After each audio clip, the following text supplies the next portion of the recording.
കൊരട്ടി പഞ്ചായത്തിലൂടെ കടന്നുപോകുന്ന നാഷണൽ ഹൈവേയിൽ കൊരട്ടി, മുരിങ്ങൂർ, ചിറങ്ങര എന്നിവിടങ്ങളിൽ നിർമ്മാണം ആരംഭിച്ച മേൽപ്പാലം അടിപ്പാല നിർമ്മാണം ഒക്ടോബർ 31 വരെ നിർത്തിവെക്കണമെന്ന് കൊരട്ടി മുത്തിത്തിരുന്നാൾ മുന്നൊരുക്കവുമായി ബന്ധപ്പെട്ട അവലോകന യോഗത്തിൽ ഏകകണ്ഠമായി അഭിപ്രായമുയർന്നു.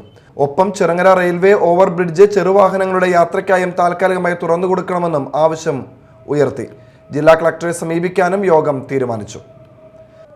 ഒക്ടോബറിൽ നടക്കുന്ന കൊരട്ടിമുത്തിയുടെ തിരുനാളിനോടനുബന്ധിച്ചുണ്ടാകാൻ സാധ്യതയുള്ള ഗതാഗത കുരുക്കൊഴിവാക്കാനാണ് ഹൈവേക്കുള്ളിലെ നിർമ്മാണങ്ങൾ നിർത്തിവെക്കാൻ യോഗം ആവശ്യപ്പെട്ടത്. യോഗത്തിൽ കൊരട്ടി പഞ്ചായത്ത് പ്രസിഡന്റ് PC ബിജു അധ്യക്ഷത വഹിച്ചു. പള്ളിപ്പെരുന്നാളിന് മുമ്പ് ഇപ്പോൾ ആരംഭിച്ചിട്ടുള്ള സർവീസ് റോഡ് നിർമ്മാണം പൂർത്തീകരിക്കുമെന്ന് ഹൈവേ നിർമ്മാണാധികൃതർ അറിയിച്ചു.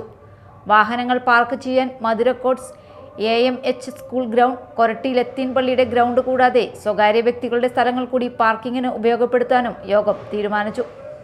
കച്ചവടക്കാർക്ക് നിർബന്ധമായും ഐഡന്റിറ്റി കാർഡ് ഏർപ്പെടുത്തും. പെരുന്നാളിന് മുമ്പ് തന്നെ ഇറിഗേഷൻ കനാലുകൾ വൃത്തിയാക്കുമെന്ന് ഇറിഗേഷൻ അധികാരികളും റോഡുകളുടെ ഡ്രെയിനേജും ഇരുവശങ്ങളും വൃത്തിയാക്കുമെന്ന് PWD അധികാരികളും യോഗത്തിൽ ഉറപ്പു നൽകി.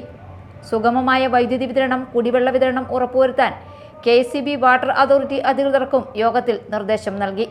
Koratty panchayat vice president Shiny Shaji, standing committee ചെയർമാൻമാരായ advocate KR Sumesh, Kumari Balan, national highway deputy project manager Deenath Yadav, Koratty പള്ളി ഫൊറോന വികാരി father Johnson Kakkad, Koratty police sub inspector OJ Shaju, വിവിധ വകുപ്പ് ഉദ്യോഗസ്ഥരായ Rejikumar CS, Shyamaprasad EB, doctor Deepa Pillai, Annu K Sadanandan, CK Shaju, Manoj TS, Haris K, Sreelatha KA, Davis PP, PD Babu, പള്ളി ട്രസ്റ്റിമാരായ ജോഫി നാലപ്പാട്ട്, ജൂലിയസ് വെളിയത്ത് എന്നിവർ പ്രസംഗിച്ചു.